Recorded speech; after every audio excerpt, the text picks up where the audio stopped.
akakundi kaba Mpuuga kaguddewo banka omusimbi gutambula e Masaka wano. Mpuuga oli omukyala ye ani ogwo gukyala ogwo gwakulanga sefuli ezifumba ku lumbe gwe gwani ogwo gukyala ogwo gubeera n'Empuuga gwe gwani ne Bwanika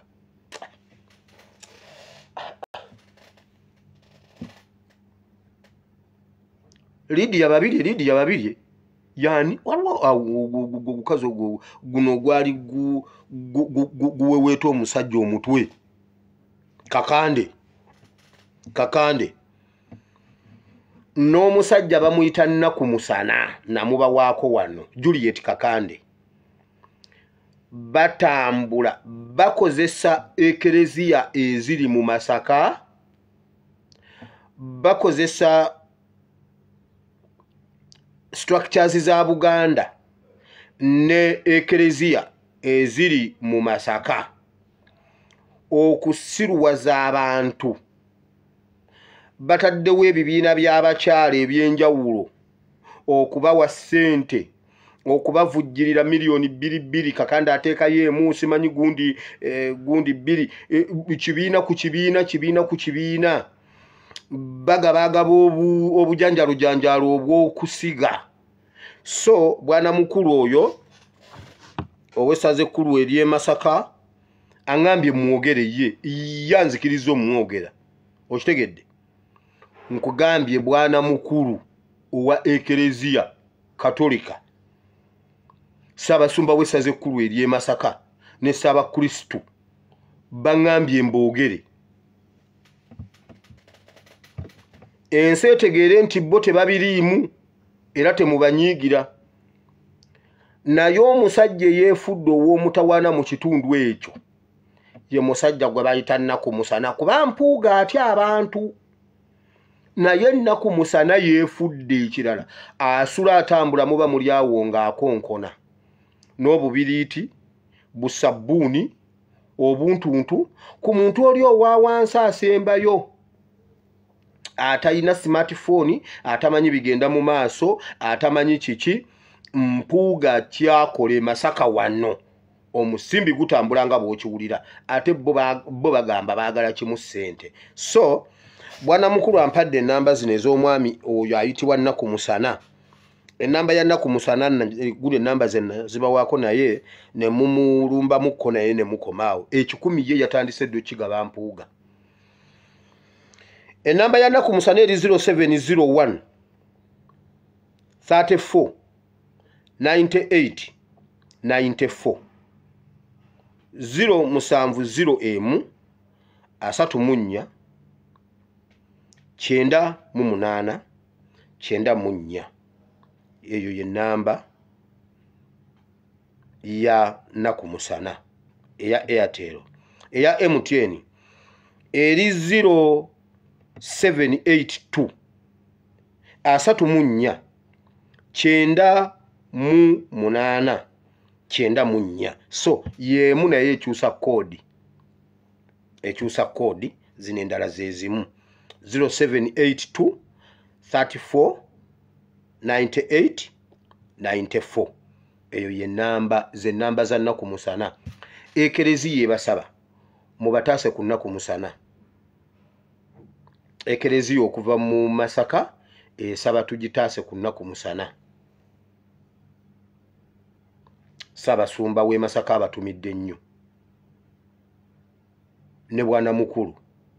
ne Ssaabakristu kubanga be batudde n'Empuuga okulya omusimbi ogwo kati kabakiwulire.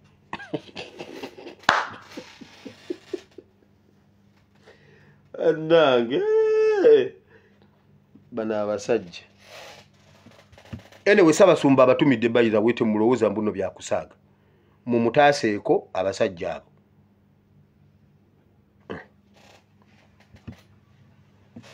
Neyo nayo nenvaayo. Waliwo ebintu bingi nnyo nkugambye NUP erina weeyita ndabyeko ne Kagombe yazuukidde omusango simanyi baguzuukizza mbuno simanyi badda mu kooti mbunga 2 mu meka simanyi mbunga 2 simanyi mbunga meka mbu badda mu kooti simanyi NUP ezanyidde ku constitution bannayuganda tebeeyagalira mu constitution yaabwe naye Kagombe bwe wenyigako bwoti owulira okaluba nnyo owulira oli wakabi nnyo Kagombe bw'obanga gwe wali oddukanya obulungi ekibiina kya Nuupu nga bano bakiddukanya bubi nga baava ku mulamwa gwa constitution zammwe ze mugamba simanyi constitution zammwe ekibiina lwe wali okiina nga gwe Secretary General w'ekibiina ne kakati wekiri wowe kisinga okweyagaliramu bannayuganda Kagombe olina amagezi mu mutwe Kagombe okimanyi juzi General w'aba KDF yagambye nti anaayimirira mu kkubo ly'enkyukakyuka egenda kumufuula oluguudo emuyitemu Kagombe osobola okutwesonyiwa osobola okwesonyiwa eggwanga Uganda Kagombe ojja kuddawo osirwale ng'olowooza mbunno olwana na His Excellency Kyagulanyi olwana na bannayuganda miliyoni 10 ameka Kagombe ojja kusirwala nga ba Museveni bakutuma ebintu eby'ekisiru olina wojja okuyimirira nga toyina nga Museveni taliiwo Kagombe weesonyiwe NUP tekyali yammwe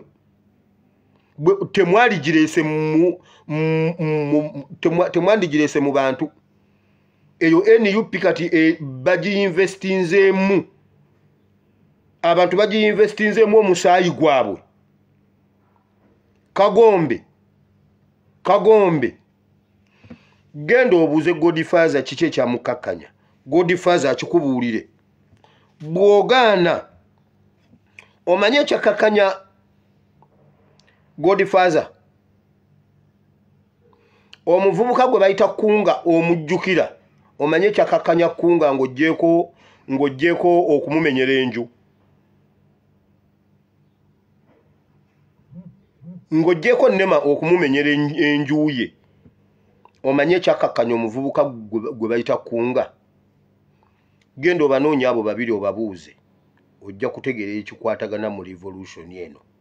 wakati w'abantu abali mu UPDF abagala enkyukakyuka ojja kutya Kagombe nkuwoninza oluwoninga olusembayo weesonyiwe NUP kibiina kya bannayuganda tekirina nnyini kyo bakiinvestinzemu omusaayi gwabwe SFC lweri kukyalirako obweti tokuba ku simu yange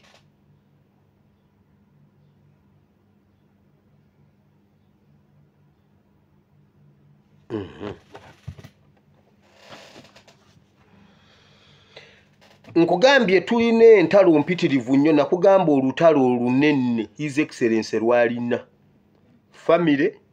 famire ye ne opposition abeeyita opposition ezo entalo 2 mujjukira lwe nayogera ku mazzi agabeera mu lyato awo wali problem leero ndabyeko ku